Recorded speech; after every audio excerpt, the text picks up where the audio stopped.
Welcome to Floating Leaf Tea Podcast. I'm Showen. And I'm Noah. I already know what tea we're going to drink, even though I didn't say anything, and you didn't say anything about what tea we're going to have today.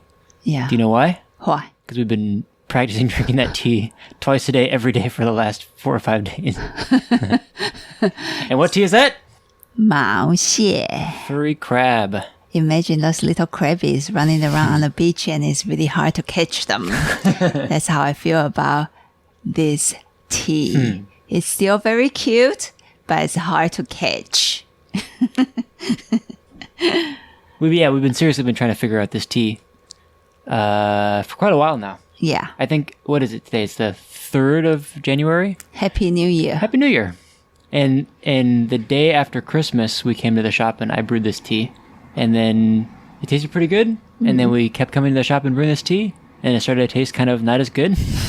And then we're just like, what do we do? How do we make it taste good? Also, before that, we already started to brew this tea and it was unstable. So it's not just starting at Christmas. I think before that we Even already... before? Yeah. Dang. Yeah, I know. It's a Yunnan grown Haiman oolong. Yes. Grown by Taiwanese people. Yes. But grown in Wuliangshan. Yes. Which is near Dali for those who like Yunnan geography. And who like to have a good time in Yunnan. Because Dali is a really cool town. Where is Dali? Dali is in Yunnan. 废话. Oh, do you know where it is? So imagine you're at Wuliangshan, just head north for about an inch worth of map. But I don't know where Wuliangshan is. How about Kunming? Kunming looks like it's in the middle of Yunnan to me. I've actually never been to Kunming. Oh, Kunming? Well, I was there. Doesn't mean anything. But anyway, yeah, this tea is grown in Wuliangshan.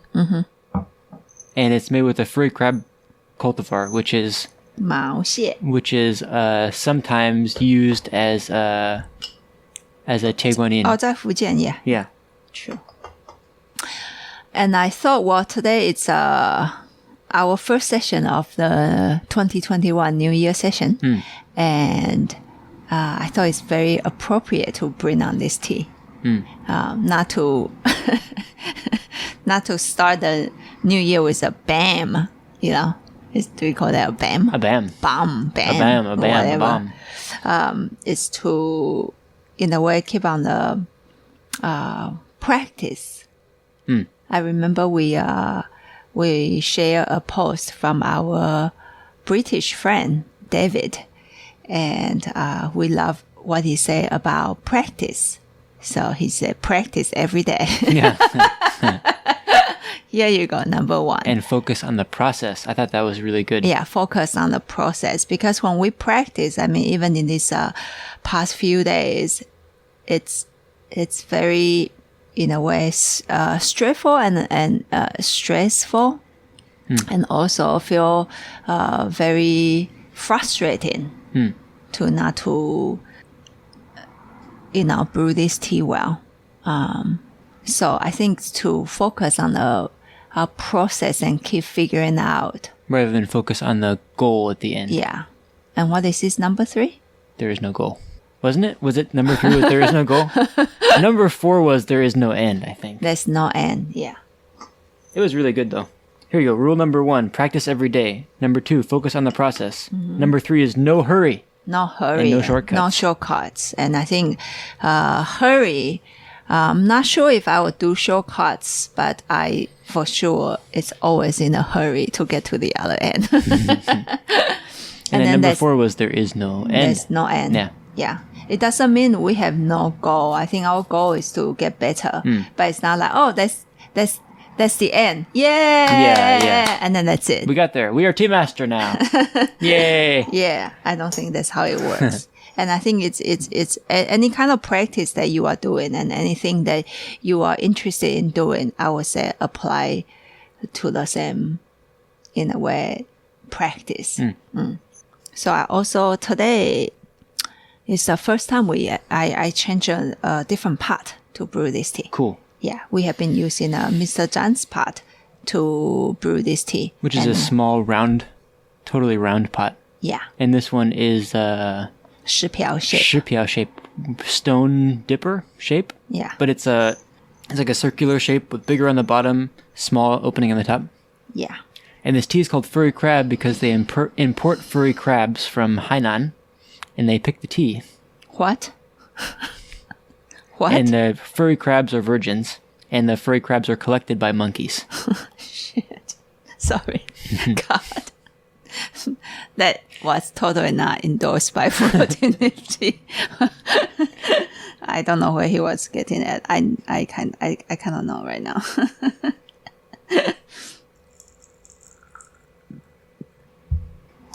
I don't know if you know this, but the best virgin hairy crabs get pooped out by a cat. Because the cats know how to choose the most virgin hairy crabs. Okay. Millennial. You might want to stop spreading those interesting theories. Oh. Smell good? Smell good. Let me smell it. Smell it. I'm obsessed with my towel. Gotta be full evenly. A little bit more of that fruit, huh? Than the other part. When I brew, you can actually pour this one out with the other part. The sweet fruity kind of note, yeah. But I can't. Also feels kind of buttery. The texture, really nice and soft and buttery. Butter and crepe is heaven in match. Match in heaven. A buttery grape? Or buttery crepe with Yeah. grapes inside? Not grape. Or with fruit inside, I mean. Oh, very different, huh? Yeah. It feels different in this pot. Juicy. More juicy, true. Do you think it's the pot or it's me? I think it's the pot. I don't know. Yum. We haven't put this tea on the side yet because we want to figure out a little bit more of how to brew it before we put it on the side to share with people. Man, the fragrance as that tea evaporates off the bottom of the cup is really nice. Also Sweet. fruity, huh? Yeah, sweet and fruity. You know what it actually reminds me of? Is, Grape. I was going to say plum wine. Plum wine. Yeah. Let me see. I can capture that.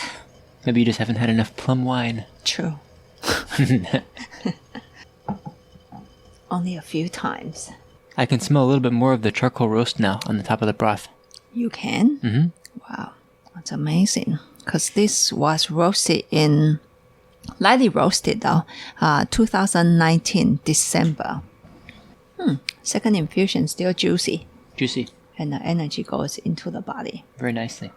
So maybe I should talk a little bit of our practice process then. I have been brewing this tea for days in a row, and you too. Mm-hmm.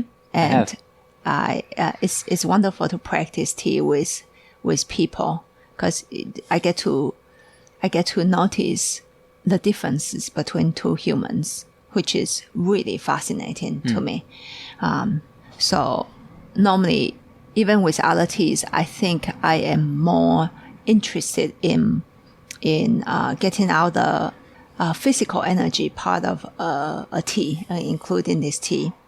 And I think you are interested in that too, but you are more interested, first of all, to get the wonderful flavor and a wonderful texture in the mouth. And the aroma too. And the aroma. Yeah. And I always, I thought about that sometimes, and I thought about, so if I have to, give a tea three things, is the texture of the mouth and how it goes, and then how it manifests in the body. Did I say flavor? No. No. Okay. So also flavor then. Then these four things. The first thing I will give up is the flavor. And the things that I wouldn't give up is actually how the tail end of how the energy, kind of like an aftertaste. That thing I would not give up. I found it more interesting than ever. Because it's an impression of a tea. Yeah. But because of that, sometimes I think I do it too, I'm looking at let go a little bit too much. And then what happened to my tea in the mouth, which is actually the first impression of a tea. Let's not talk about the smell yet. I mean, it's always there, but it's like the first impression of a tea. If you don't talk about the smell, then it's actually the mouth, right? And I can actually let it go too far. So in these past 2 weeks, when I brew this tea, what happened is the energy will show up of this 毛蟹, and the texture is kind of dry, and it doesn't have that sweet, that beautiful sweetness of what this tea have to give. And when you brew it, a lot of times the sweetness will show up, at least minimally. There's a minimum of sweet taste of this tea will show up, and your body feels rounded. The texture in the feels mouth. more round, yeah. And then a lot of times, where I don't feel satisfied with the cup of tea that I brewed with this one when we've been practicing it, is it doesn't leave a long impression in the body. So it feels a little bit empty at the end. But like you said, I'm right now I'm more focused on, in my practice, of how can I call out the texture in the mouth and the flavor and the aroma. Because that's the first place that the tea makes an impression on somebody. True. And it's not that I'm not interested in pulling out the rest of the stuff, but I always feel like we drink tea with our mouth, and if I can't get that first stuff, then I'm not sure why I'm moving on to the other stuff. Yeah. But also, you need the other stuff or else it's boring. Yeah. And I think this you can see, in a way, for those of you who are listening, you can see our personality difference to make our tea different. We sometimes actually use a little bit different technique to brew tea, and sometimes we try to use roughly the same technique, and still the end result is different, because in a way, our personality and our goal is a little bit different. And this is where I found it very useful to brew tea with somebody that you know fairly well. And not just to compare the differences right away. It's actually, I remember one morning when I brewed this tea, and I did call out the body, and I call the dryness, of course, in the texture. And then you after the tea session, you told me, yes, the body feeling show up, but it's a straight shot. Therefore, it's also boring. And I didn't feel offended. Most of the time, I will feel a little bit offended. But maybe we practiced together so much that my goal wasn't to say, I'm better. You're stupid because you didn't do the thing right. It was more like just trying to tell you what I noticed from the session. Yeah. And because of that, sometimes when I'm into my goal to, or anybody, I think it happened to us, is when you're into a goal too much, you forget what actually is happening. And so for Noah to point it out, for you to point it out to me, oh, yes, the body did show up, but it's one straight shot. There's no complexity. And it made me realize, okay, I also am a person. I don't like, yes, sure, I like straight shot sometimes, but a lot of times I don't. Since this tea and me have higher capacity. What? I only make this tea straight shot? Challenge accepted. And this way, you help each other to improve. And then after that, for like a few days, we are trying to figure out if actually water pouring in will have an impact on the texture or the dryness. Because when Noah brew the tea, when you brew the tea, even though sweetness show up, they still leave a dry, including a bitter aftertaste. Yes. And we try to figure out if water not the type of water, because we use the same water. It's how water goes into the pot. Thicker stream or lighter stream, higher pour, lower pour has an impact. Looks like it. But I'm also a believer of you can counteract that. Sure. Yeah, I know you are. Yeah. Yeah. Yeah. And I am too. I believe the same thing, but I also think that overall the tea does have less of that dry bitterness if you do a lower pour. Also more gentle approach on the tea. Yeah. So when we're trying to figure out the physical part of tea brewing that affects the tea to make it taste more how it should taste. Yeah. In a comfortable way, basically. Mm-hmm. I think that lower stream and softer pour works well with this tea. Yeah, true. And after I practice that, I practice middle string, I practice lower string, I practice high pour. And I have been practicing more or less with all of my teas with a higher pour. Maybe in other sessions, we'll talk about that later, why. Or maybe in a live session, that will make a little bit more sense for people to see me. Yeah. But anyway, then I decided I'm going to do high pour with this tea and to see if I can still call out at least enough roundness and the juiciness of the tea. But I really need that physical feeling to show up in a really fun way. Yeah. And I think I can pour that off a little bit better with a higher pour. It looks like, yes, I'm getting a little bit closer. These recent days, my interaction with this tea is it's still a little bit dry, but not that dry anymore. Yeah. Yeah. And then there's a little bit more of a connection between the broth and between the body. Yeah. I'm really, in a way, really excited with the development. And this last cup, we didn't talk about it because we were talking about other things. Yeah. More floral notes started to show up. It's good, huh? Yeah, it's really nice. Yeah, just like the first impression, take a sip is like balance. Yeah. Everything is connected now. That's really exciting. It's like the shape of the tea is starting to show up. Yeah. Yay. And so in a way we do this in the first session of the year. It's more to share the process of the practice. It's not easy sometimes. I mean, I get frustrated quite easily and often. I mean, we all want it good. We all want it good. Like, we want our tea to taste good and amazing. But a lot of times, I think as a human, we forget the process of practice. Like, we forget when we first start walking, we fell down many times because we don't remember. Most of us start walking probably at about age of 1 or even 10 months. Those tiny little monkeys walk faster than others, man. And you should watch how they walk.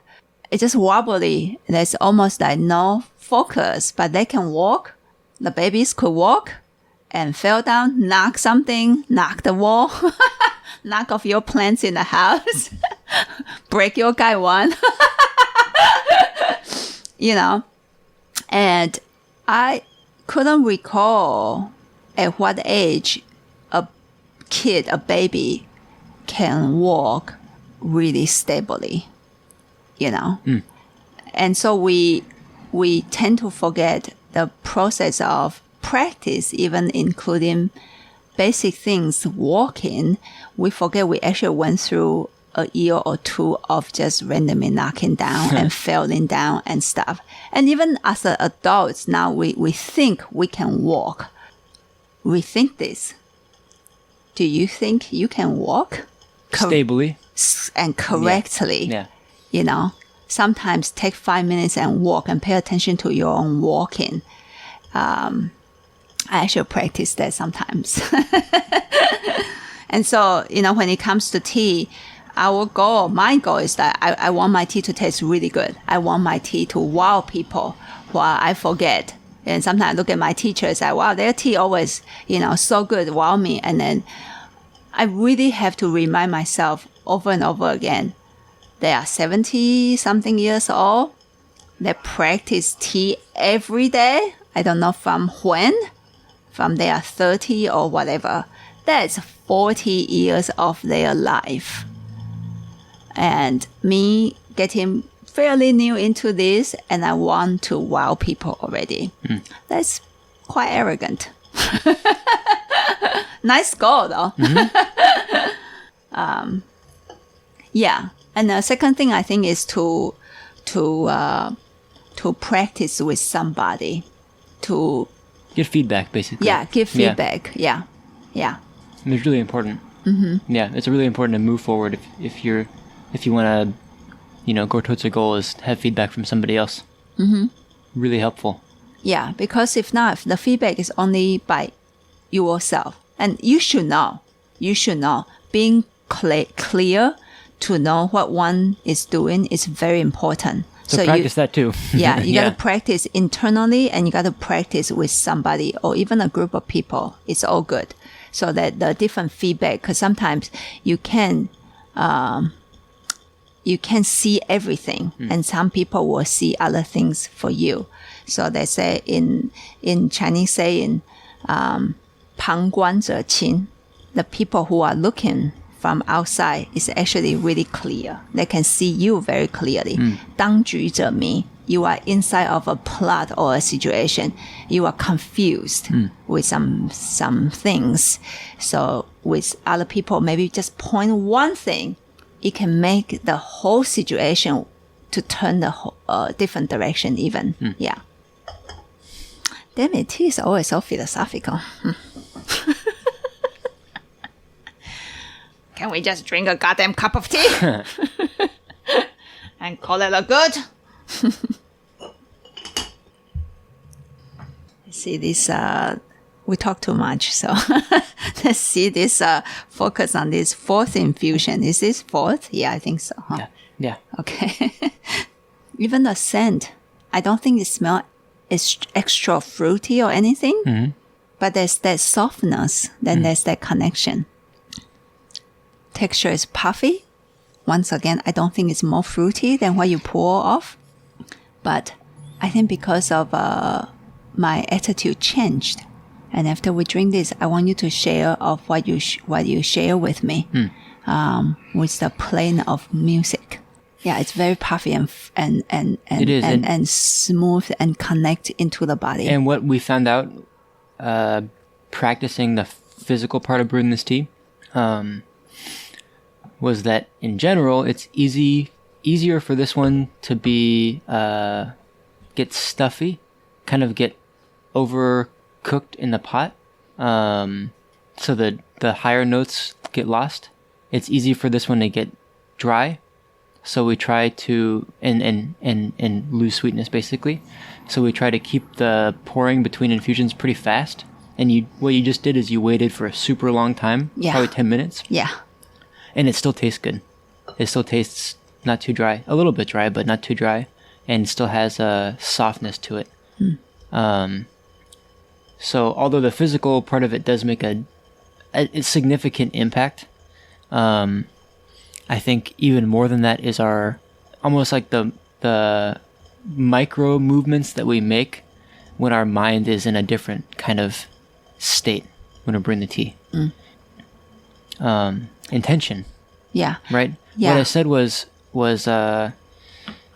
we've been trying to figure out what we can do with this tea to do it differently for like a week, 2 weeks, whatever it was. Yeah. Long time. Yeah. And low pour, in between, and I noticed that brewing, when should we're, we wait or not wait, and etc. More like techniques. Yeah, and I noticed that when we're brewing the tea, we're thinking about what thing we need to do next, what thing we need to change next. We're thinking about brewing. We're thinking about brewing the tea. And I noticed that I thought back to our teachers, how they brew tea. It looks like, to me, when they brew a pot of tea, it's like they're playing an instrument. It's like they're playing music. Almost like they're dancing, in a way. There's a rhythm to it. There's a beauty to it.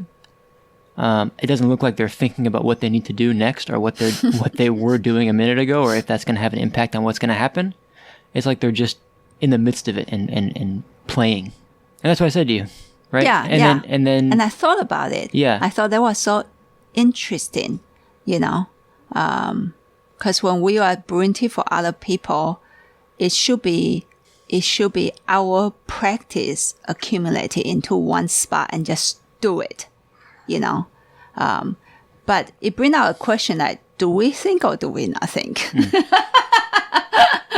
Or I think, therefore I am, whatever, you know. I think of course we should think. We should try to figure out that's in the process of practice.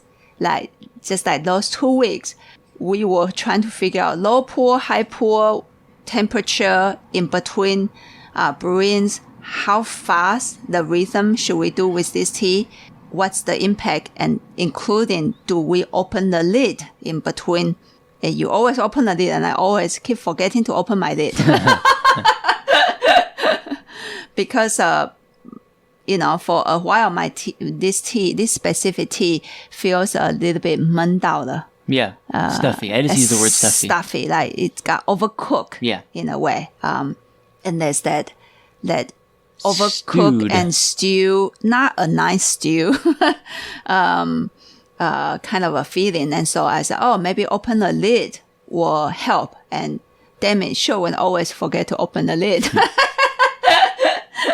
This is just not a habit I have when I brew the tea. And I don't think we should be unconsciously open the lid. Just like, oh, it's mechanical now. I will open the lid with every single tea. I think what we are trying to do is to notice what we can do to change the tea. But later, when we are really brewing the tea, you can't do that to the tea either. I think in a brewing, especially when you are really brewing tea for people, because you want that flow. You don't want to think, oh shit, I supposed to pour my string lower. Damn it, I just pour my string higher. Shouldn't be panicking either, you know, during a tea brewing session. And that's what I said. We should think when we are practicing and try to figure out stuff. And because practice so much, then it becomes automatic when you walk into a tea session. Then you do a show for people. Maybe that's, I more look at it as what you point that out to me that day. Or if you think about with Kung Fu. Oh, Kung Fu. Yeah, it's true. When you are fighting, you really can't think that much anymore. It's like, oh, like what part of the form was for punching someone in the face? I can't remember. You don't do it. It has to be automatic. It got to be automatic. If it's not automatic, it's not fast enough. Yeah. Right? Yeah, true. Still really smooth and round. Yeah. And actually a little bit sweet. Yeah. I brewed the tea sweet today. It's 40% sweet though. No one can pour out 80%. This is a really sweet tea. If you can pull out the sweetness. Yeah. Yeah. And it's not like sweet is good. It's that there is that beautiful sweetness, not that sick sweetness. Yeah. And then the bouquet also is really pretty. Yeah. When you can pour that out. Yeah. Yeah. But overall today, I am really satisfied with what I pour off today because the body is smooth enough. It connects to the scent, to the texture of the mouth. It flows into my body really well. And the energy presentation, it's pretty long lasting today. The impression is long. Therefore, I am satisfied. And as I say, when the sweetness is not 100% and when the body shows up a little bit more, I am happy with that kind of result. You don't need to be like me. You should keep your own, what you are looking for in a tea and keep changing the technique a little bit.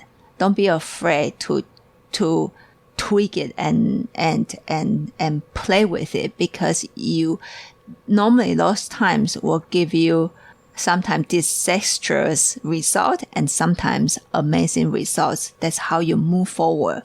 I think tea is, when you brew tea, what I notice when I brew tea for a long time now, you know, things become mechanic. And that's where I get stuck.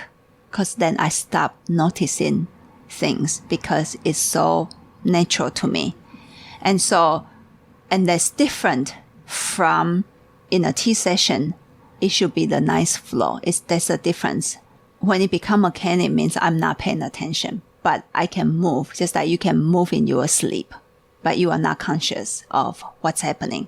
That is the difference, So this year, another goal of my practice is I want it to be a good flow, but I want a lot of movement to have my consciousness inside, rather than I leave my water and I pour it into the pot. And when I pour into the pot, I'm thinking about something else. That's also not good, for example. I know I'm zoning out now. How about you? Do you have a goal this year? I think my goal is to play music every time I brew a pot of tea. Because this last year, I've been able to do it, and then I lose sight of that. And then I'm able to do it again, and then I lose sight of that.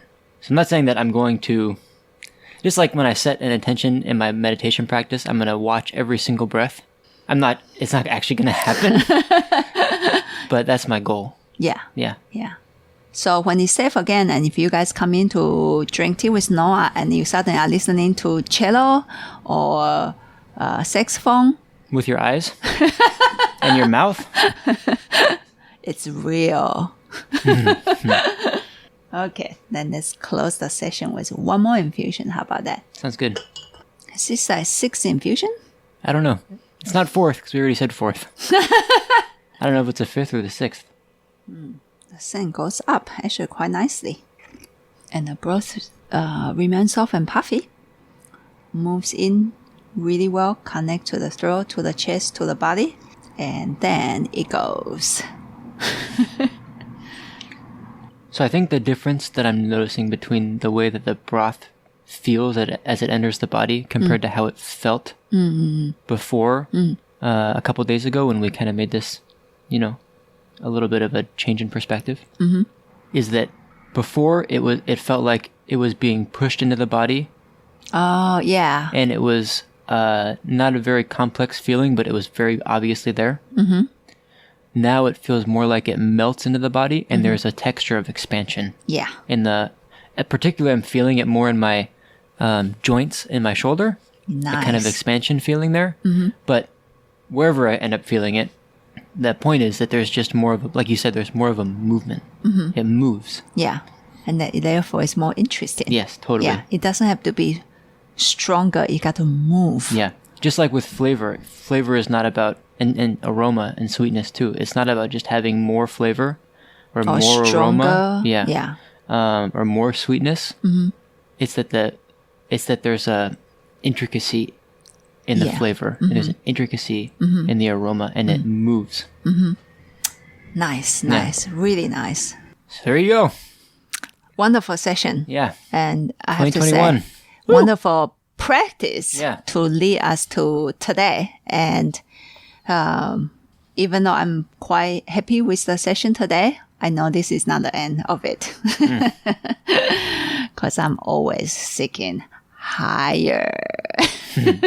太极太极，对了。无极 So I hope whatever you're practicing, tea, your hobbies, anything, it should be also interesting and fun and frustrating, and keep going at it.